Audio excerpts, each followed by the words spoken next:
हमारी संस्कृति, हमारे संस्कार सदा रहें हमारे साथ। सब्सक्राइब करें तिलक।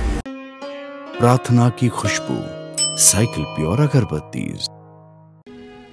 मैं तुम्हें अमर होने का वर नहीं दे सकता, परंतु तुम मृत्यु को शर्तों से बांध सकते हो। तुम जैसी स्थिति में मरना नहीं चाहते, उसका वरदान मैं तुम्हें दे सकता हूं। तो फिर परम पितामह मुझे वर दीजिए। मुझे ना अस्त्र से मृत्यु आए, न शस्त्र से। मैं न जल में मरूं, न थल में। मुझे ना दिन में मृत्यु आए, न रात में। मैं न घर के अंदर मरूं, न घर के बाहर।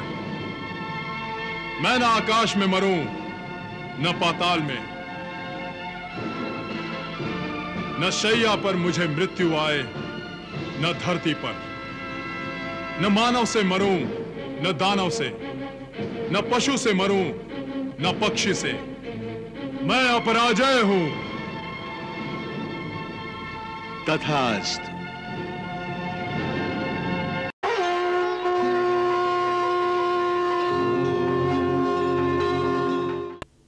गुरुदेव, 8 वर्ष तक प्रहलाद को जो शिक्षा आपने देनी थी वो अब पूरी हो गई। आश्रम के नियमानुसार उसका उपनयन संस्कार भी हो गया। अब मेरी ये इच्छा है गुरुदेव कि प्रहलाद असुरों के संस्कारों को ग्रहण करते हुए राजकुमारों की शिक्षा लेना आरंभ करे। गुरु शुक्राचार्य के तपोवन जाने के पश्चात तुम भय मुक्त हो गई हो, परंतु आज भी प्रहलाद इस आश्रम के बाहर सुरक्षित नहीं है। तुम अपने पति असुरेश्वर हिरण्यकश्यपु की प्रतीक्षा करो। मैं देख रहा हूं, असुरेश्वर की तपस्या में अब देर नहीं है।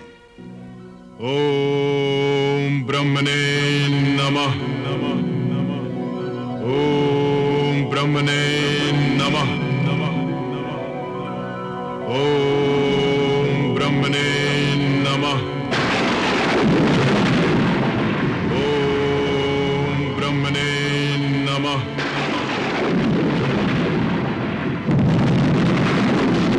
ओम ब्रह्मणे नमः।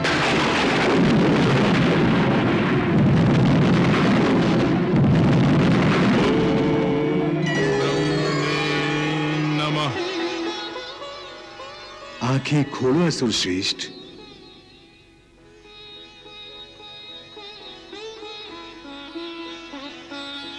प्रणाम परम पितामह। हे प्रभु, आपके दर्शन पाकर मैं कृतार्थ हुआ।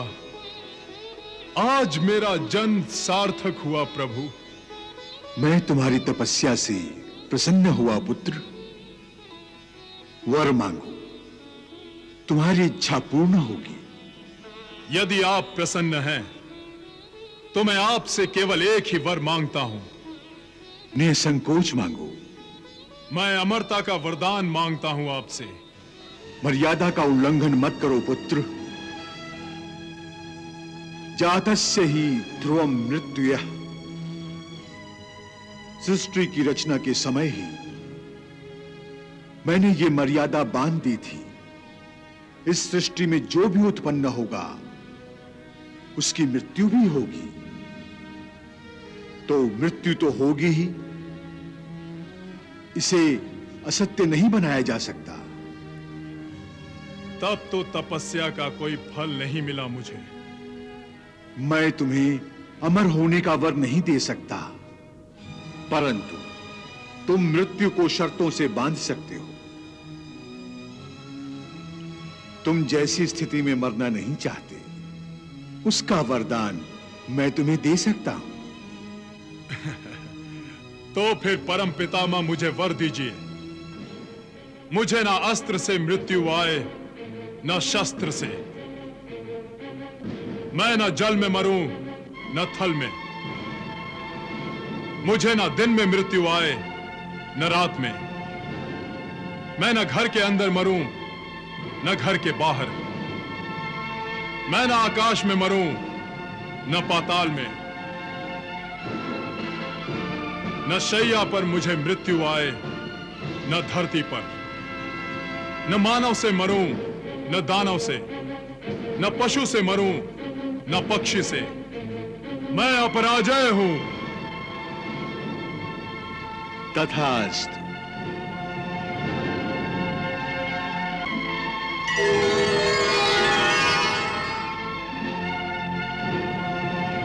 गुरुदेव, मैं अमर हो गया, मैं अमर हो गया।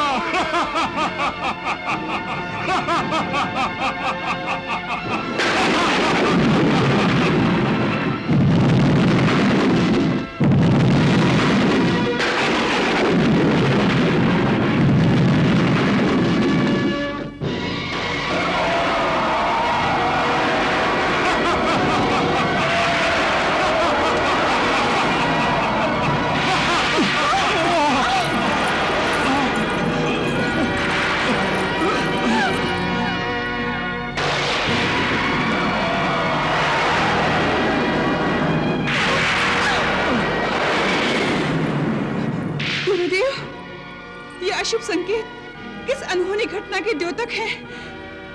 पुत्री, जिसे तुम अशुभ कह रही हो, वो असुरों के लिए और हिरण्यकश्यप के लिए शुभ संकेत है। यह हिरण्यकश्यप की ही तपस्या का प्रभाव है पुत्री, जिससे इस सृष्टि का संतुलन डगमगा रहा है। पुत्री, हिरण्यकश्यप की तपस्या सफल हो गई है और उन्हें मनवांछित वरदान मिल गया है। गंगा! गंगा! कहां हो तुम गंगा? मेरे अमर होने की बात सुनकर क्या डर रही हो तुम मुझसे? सामने आओ! सामने आओ गंगा! गंगा!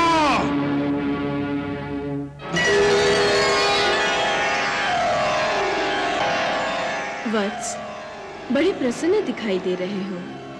प्रसन्न? मेरी तपस्या सफल हो गई गंगा, मेरी तपस्या सफल हो गई। अब तुम मेरे साथ असुरलोक चलने की तैयारी करो। हे असुरराज, तुम्हारी सफलता की खुशी है मुझे, परंतु तुम्हारी तपस्या में स्वार्थ निहित था, इसका मुझे दुख भी है वत्स। असुरलोक के कल्याण के लिए मुझे असुरलोक ले जाने यदि तुम निस्वार्थ भावना से प्रेरित होकर तप करते, तो विधाता को भी विवश होकर मुझे असुरलोक भेजना पड़ता, परंतु तुम्हें तो अमर होना था ना? हाँ, मुझे अमर होना था और मैं अमर हो गया हूं। मेरी मृत्यु नहीं हो सकती, न अस्त्र से, न शस्त्र से, न जल में, न थल में, न पृथ्वी पर, न आकाश में, न दिन में, न रात में, न घर के बाहर और न घर के अंदर। ना ही दानव मुझे मार सकता है और ना ही मानव। मैं अमर हूं। अब आनंद आएगा जब सारी सृष्टि मेरे पांव तले होगी और सारे लोग मेरी मुट्ठी में। वत्स, तुम्हारी मूर्खता पर मुझे हंसी आती है। गंगे! तुम सृष्टि का नियम नहीं बदल सकते वत्स। जो जन्म लेगा वो मृत्यु के अधीन होगा ही होगा। जिस परम पिता ब्रह्मदेव ने तुम्हें वरदान दिया है, वो स्वयं भी अमर नहीं है, उनकी आयु भी निश्चित है। फिर तुम कैसे अमर हो सकते हो? मुझे भ्रमित करने का प्रमाद मत करो गंगा। मैंने अमृत का वरदान पाया है और यह वरदान पाकर मैं सर्वशक्तिमान हो गया हूं। सर्वशक्तिमान केवल प्रभु है वत्स। नहीं, अब प्रभु मैं हूं गंगा। अब मैं भगवान हूं। मैं ही संपूर्ण ब्रह्मांड का एकमात्र स्वामी हूं। वत्स, ऐसा लगता है पितामह ब्रह्मदेव से पाए वरदान के कारण तुम्हारी बुद्धि भ्रष्ट हो गई है। अपने आप को संयत करो और बुद्धि को सन्मार्ग पर लगाओ। सृष्टि के विकास कार्य में विधाता का सहयोग दो। यही तुम्हारे वरदान की सार्थकता है। इसी में ही तुम्हारा और असुर लोग दोनों का कल्याण होगा।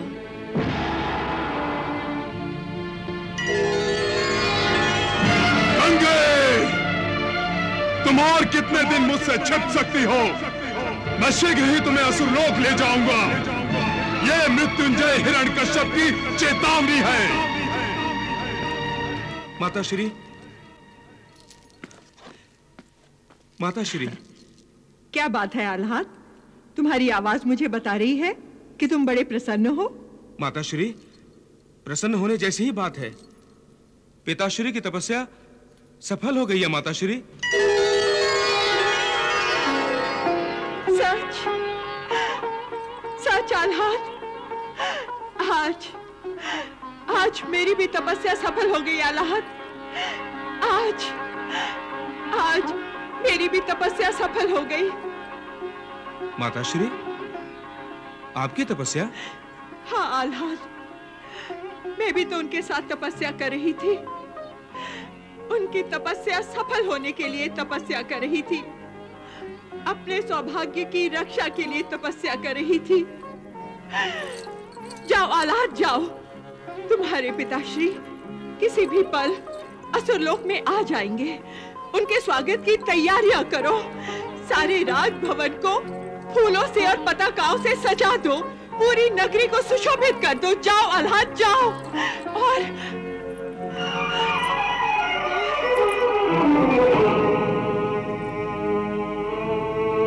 माताश्री, क्या हुआ? आप अचानक इतनी उदास क्यों हो गई?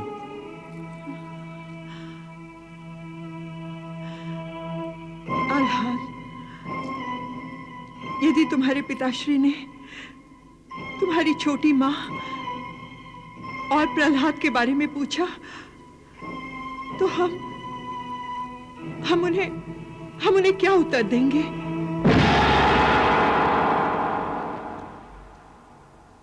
माँ माँ माँ माँ। बोलो प्रहलाद। माँ, हम पिताश्री के पास जाएंगे। ये तुमसे किसने कहा पुत्र?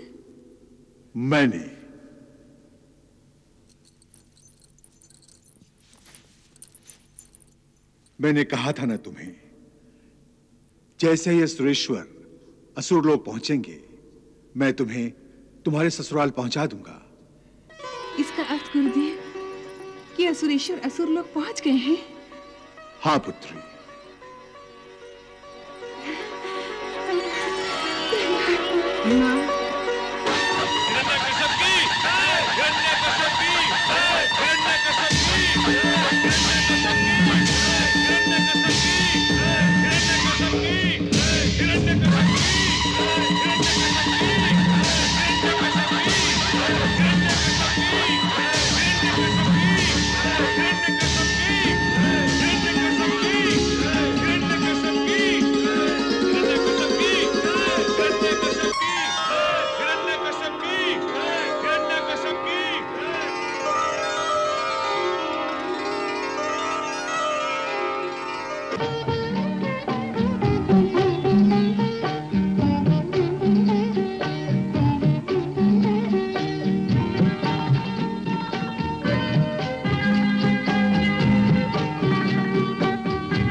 के तपोबल और उससे प्राप्त वरदान की चर्चा सारे अंतरिक्ष में हो रही है। अमरत्व के वरदान के लिए आपको बहुत बहुत बधाई हो। महारानी, आपके महाराज ने मृत्यु पर विजय पाई है। मृत्यु पर।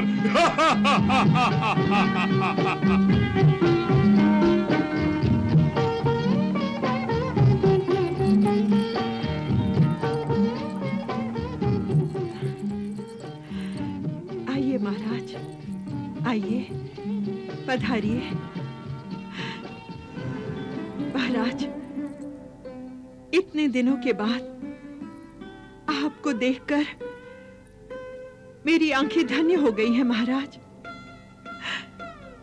आपके तेजस्वी मुखारबिंद को देखकर मेरा रोम रोम पुलकित हो गया है महाराज।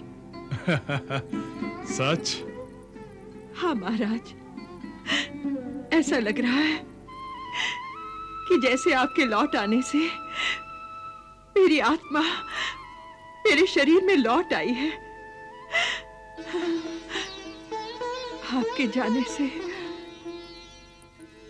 मेरे समेत इस राजमहल के सभी पदार्थ जैसे जड़ से हो गए थे। आपने आकर हमें फिर से चेतन कर दिया है महाराज।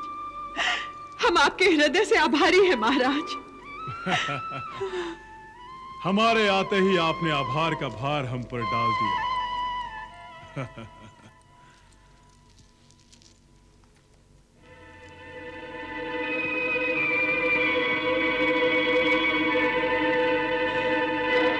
क्या हुआ महाराज?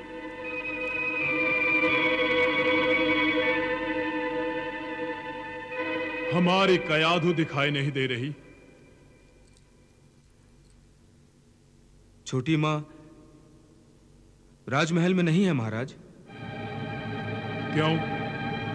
उन्हें हमारे आने का संदेश नहीं मिला?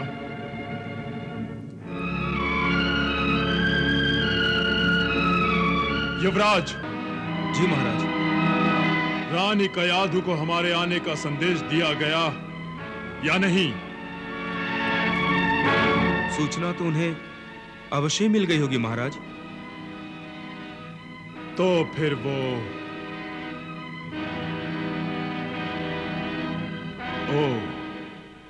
हमारी अनुपस्थिति में उदास होकर अवश्य वो अपने माता पिता के पास नागलोक चली गई होगी।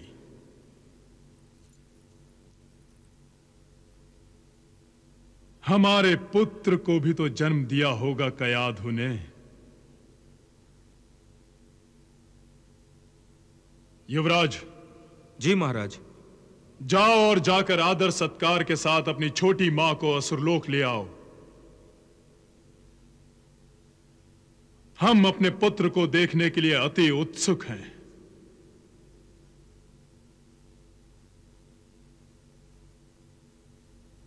तुमने सुना नहीं युवराज? महाराज, कयाधु नागलोक में नहीं है। क्या?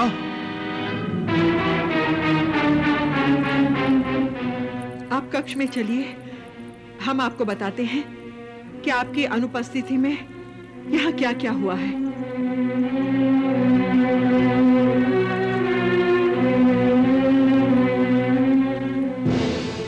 देवेंद्र का यह दुस्साहस, यह उद्दंडता, हिरण्यकश्यप की रानी का अपहरण।